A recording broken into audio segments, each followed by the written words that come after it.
Welcome to the next video in the Combinatorics series, still on the first chapter, combinatorial arguments, and this time introducing stars and bars to begin with, and then briefly at the end, the binomial theorem.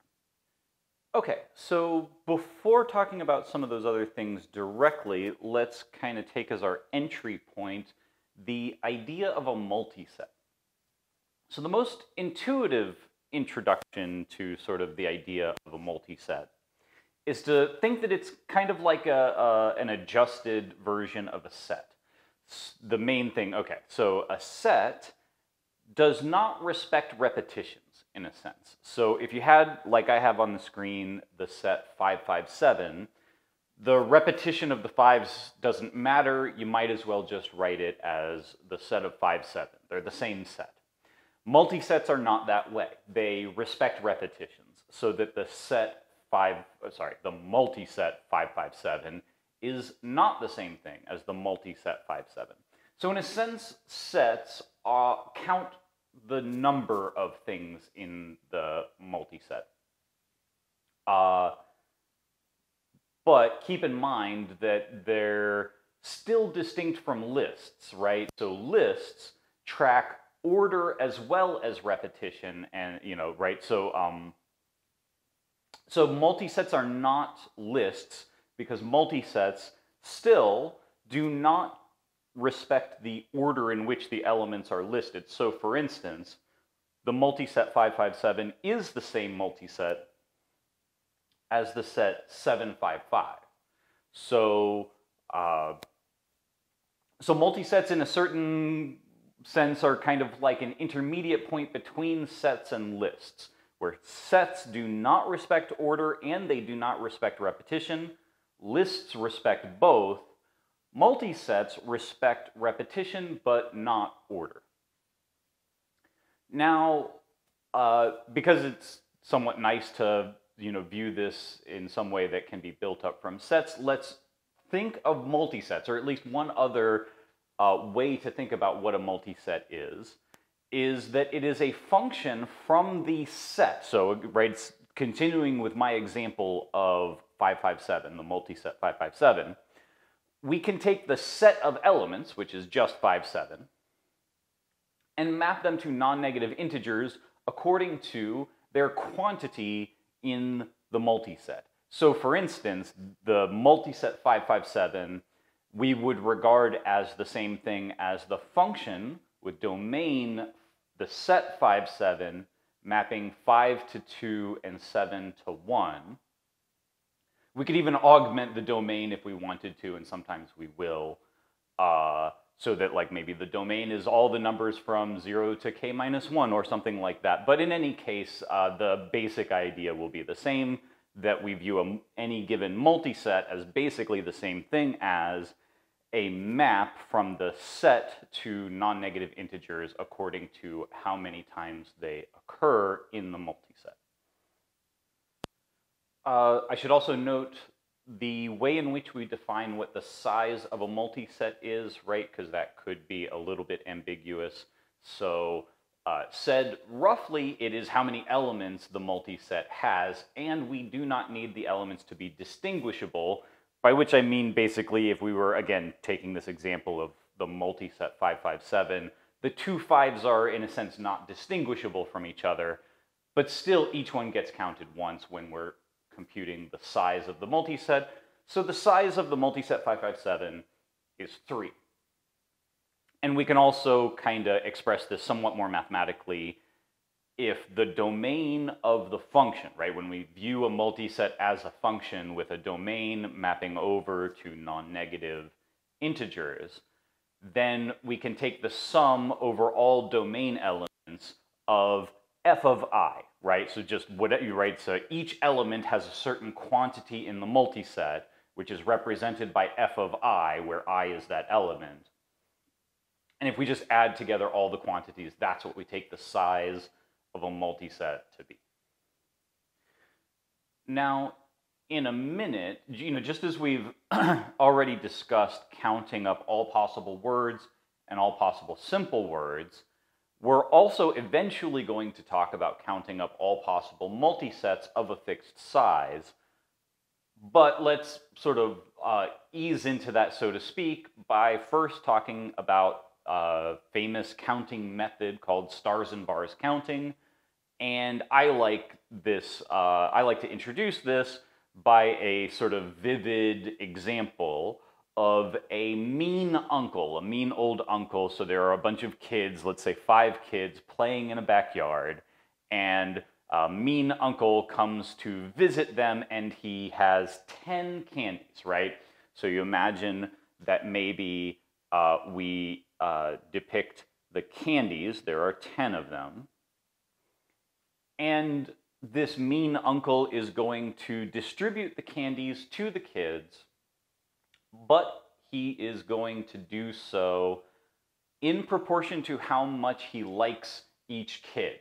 So if he likes a kid, he'll give that kid more candies, and if he dislikes a kid, he'll let that kid know by giving them very few candies, right? Mean uncle. And so we can view the distribution, and by the way, he's only so mean, he's always going to give each kid at least 1 candy, right? So he's not a terrible monster. Every kid gets at least 1 candy, but still more candies in proportion to how much the uncle thinks the kid is a good kid or whatever. Okay, and so we can view the distribution of the 10 candies depicted here like 10 stars by placing bars separating the candies that go to the different kids. And this would be, right, so we might imagine that we give the kids very generic names like A, B, C, D, E, and kid A gets 2 candies, kid B gets 4 candies, and so on, so that effectively, if we're trying to find how many different ways could the mean uncle distribute candies to the kids subject to this constraint that every kid gets at least 1, it's the same thing as counting how many stars and bars diagrams there are. There's a 1-to-1 correspondence between these two things. And so now we want to count up how many stars and bars diagrams there are. Well, there's a fairly simple, way to think about this, which is that each bar can go in, basically in between any of the stars. And so one thing that we want to do is we want to think about how many places could we possibly place bars. So since there are 10 candies, there are 9 locations. So there are 9 locations where we could draw a bar, and we need 4 bars. As soon as we place 4 bars in in any of these 9 locations, that's going to give us 1 stars and bars diagram corresponding to a way of distributing the candies to the kids. So effectively, right, we have a way of counting that. 9, choose 4, right? So if you've got 9 locations and you are going to select 4 from them without repetition, because if you did allow repetition, then that would basically put 2 bars in a single location, and that means that some kid gets no candies, which we're trying not to do right now. So we're choosing from the 9 locations without repetition, and the order doesn't matter, right? So if you look at the blue bars that I wrote earlier, I drew them with the leftmost bar first, and then the next bar, and the next bar, and the next bar. Well, if I drew them in a different order, right, if I had drawn the rightmost bar first, that just doesn't matter, right? It's still the same stars and bars diagram. So order should not matter when we count the diagrams or the ways of forming the diagrams. So that's why we want to choose from the 9 locations, choose 4 of them, and do so without repetition and without order. Therefore, this binomial function 9 choose 4 is the way to count that. And more generically, right? So if n is the number of candies and k is the number of kids, then n minus 1 choose k minus 1 is the number of ways. Number of ways of distributing candies to kids. So there's the general formula for this particular scenario when you have this mean uncle. I do just want to point out one other sort of mental image that at least I find helpful, is just to think that this is also kind of like just taking an armful of stuff and a collection of empty boxes and distributing the stuff to the boxes and finding out how many different ways you could distribute items into boxes. For whatever reason, having multiple sort of metaphors is at least nice to me, so I figured I would just mention it. But it's basically the same thing. You can imagine the candies are getting distributed into boxes, and the boxes go to the kids, or something like that. But in any case, right? So that's another sort of way to think about this, that this is just taking items and distributing them into boxes. And such that every box gets at least one item. And so here I'm just displaying the next slide, which shows what I've pretty much already discussed so far. Okay, so next, let's consider a slightly amended scenario where we have what I'm calling a boss level mean uncle. And that is to say that this uncle does not necessarily give each child at least one candy. So some children may get no candies. But again, he's got 10 candies. He's going to distribute them somehow to the 5 kids, let's say, just keeping the numbers the same. But if he no longer is concerned with giving each child at least one candy, now how many ways could the candies be distributed to the kids?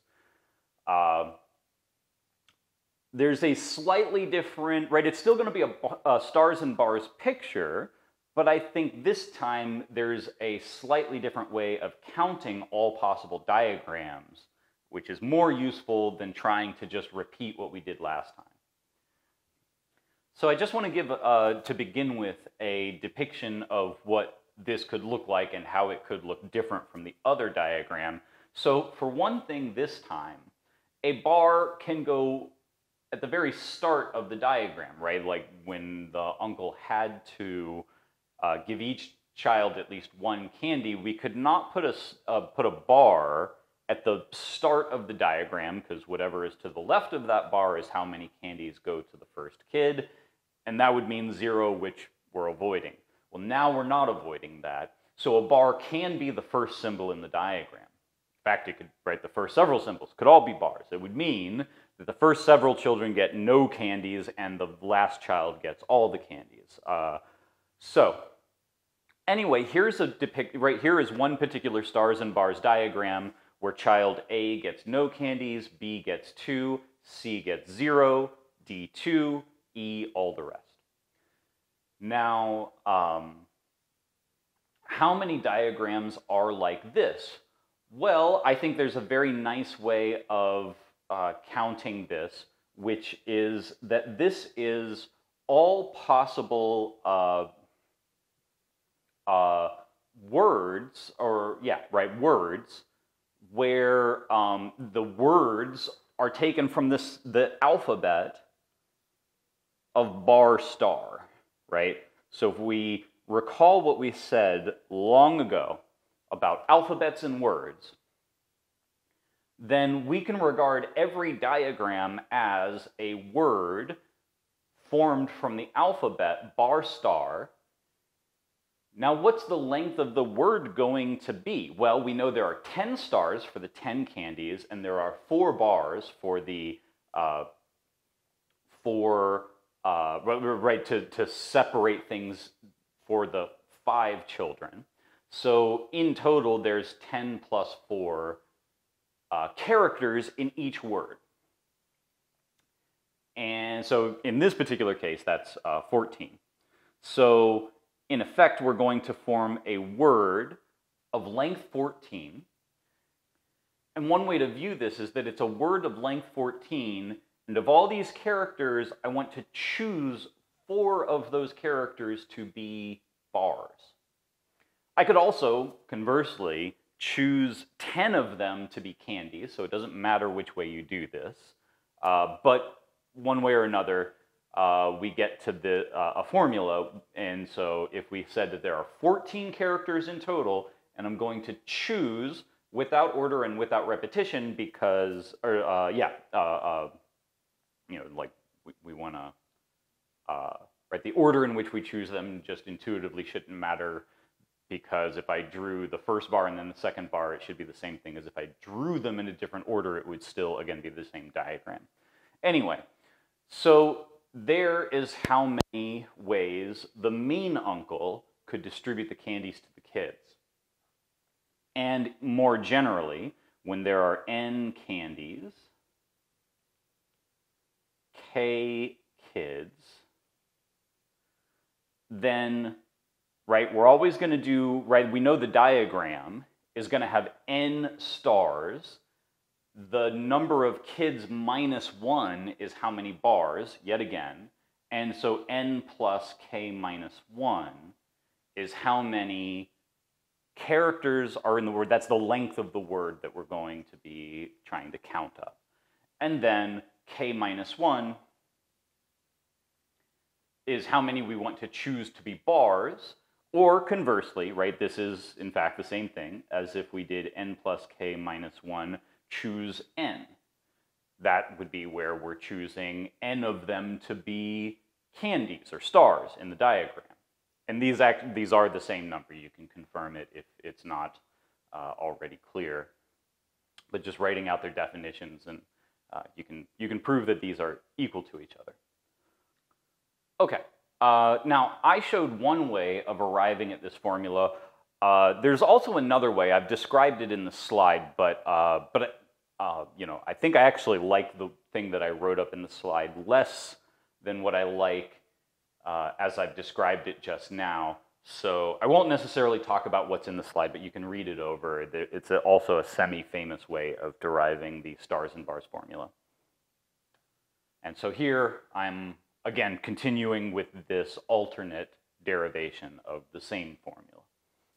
So now I want to quickly deliver on the promise that stars and bars counting can allow us to count up the number of multisets of a fixed size.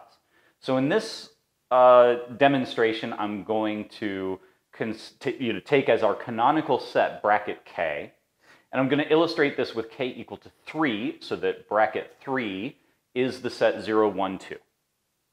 And I'm going to take multisets formed from this set of size m, and in this demonstration, I'm going to take m equal to 8. Now, to form multisets of size 8, I need to decide how many times am I going to repeat 0, how many times am I going to repeat 1, how many times am I going to repeat 2. Well, what I can do is list out 8 stars and insert dividers for the numbers that, right, each star is basically going to indicate a time that an element gets a repetition. So if I were to draw my stars and bars diagram as I have it here, then 0 is getting repeated 3 times, right? It gets 3 stars, right? To the left of the first bar is the stars corresponding to 0, and that means that since there are 3 stars, 0 is going to get repeated 3 times. Now, there are 2 bars next to each other where 1 gets its stars, and that is, right, 1 is getting 0 stars, so 1 repeats no times at all, and 2 repeats 5 times. So that's one particular diagram just to show how stars and bars diagrams correspond to multisets of a fixed size. And so, of course, we can, count up how many such diagrams and therefore how many such multisets there are using stars and bars counting, it would be 8 plus 3 minus 1, choose 3 minus 1. Compute that, there's the answer. Okay, I next want to give a somewhat brief description of the binomial theorem. So this is a theorem concerning x and y are any two numbers. Really, they could even be complex numbers. And n is specifically a non-negative integer. Then it has this formula given over here, right? So this is really showing you a polynomial equation, right? The thing on the left and the thing on the right are polynomials in the two variables x and y. And let's think about why this would be true.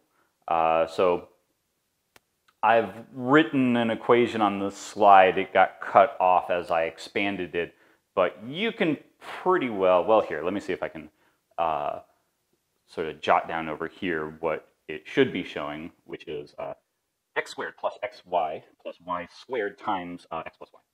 That's what got cut off. Anyway. And then that is equal to the thing that is on the next line, and so on. So all I'm doing here, I'm illustrating the binomial theorem when n is equal to 3.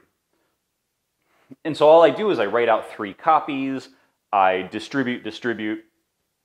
Now, certainly at the bottom here, with the the last line right here, that's the end result. And it conforms to what the binomial theorem says, right? So if you plug in the value of n that I'm using in this demonstration and you sequentially plug in k equal to 0 and then k equal to 1, 2, and 3, you will get this final result. So it agrees with the binomial theorem. But I also wanted to particularly write out the terms in this way to give a description of why the binomial theorem is correct. And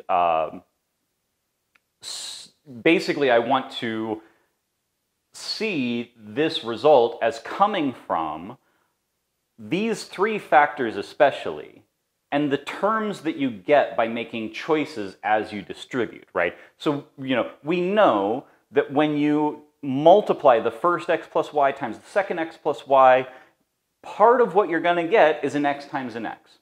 And that's going to get you this x squared that is over here, or alternately over here. But in any case, you get that x squared, and that whole factor is then going to distribute into another factor of x plus y. So the x squared is going to then combine with another x, and that's where you get this single term of x cubed from, right? So in a sense, what you can kind of view that as is coming from choosing x in the first factor, choosing y in the second factor, and then choosing x in the first factor, choosing x in the second factor, choosing x in the third factor. And that gets you your x cubed term. And if you made any other choice, right, and just to be totally explicit, right, when I say choosing, what I mean is focusing your attention on what happens when you take this x, this first x, and distributing it into the second factor where it hits the second x, so to speak, right? So that's choosing the first x and choosing the second x is really just kind of choosing where we're focusing our attention in this distribution process. That gets us an x squared, and then we choose the next x in the next factor again, which really means we take that x squared and focus our attention on how it distributes to the next x in the next factor. So, and there's, right, like you have to choose x each time in order to do this. If at any step you didn't choose x, you chose y instead to focus your attention as you go through the distribution, you would not get x cubed, right? You'd get one less factor of x, but one more factor of y. And in fact, that's how you get these x squared y terms, right? So think about if I were to choose x in the first factor, choose x in the second factor, but at the end I chose y, which is to say I look at the distribution of x to x in the first product. That gets me an x squared, but then I focus my attention on how that distributes over to the y in the final factor. That's where I get an x squared y term from. And there are other ways to get a term equal to that. Namely, I could choose x and then y and then x. So that's where I get this xyx term from. And that ultimately becomes one of my x squared y terms, right, when you simplify that. Similarly, I could choose y and then x, getting me this term. That gets me 3 terms, and that is effectively the same thing as the number of ways of choosing x twice when I make 3 decisions in total, which is to say that's just 3 choose 1, right? Or sorry, 3 choose 2. So 3 choose 2, which is equal to 3, is the coefficient that's going to be on x squared y, because I basically need to, in 3 choices, I need to choose x twice. That's why it has that coefficient, and this reasoning generalizes to all the rest of the binomial theorem. So I just hope that that was a sort of an illuminating description of why the binomial theorem is what it is. And the remaining slides are effectively just explaining what I just said in words. So here you have the same explanation, but in text. So hopefully that is useful.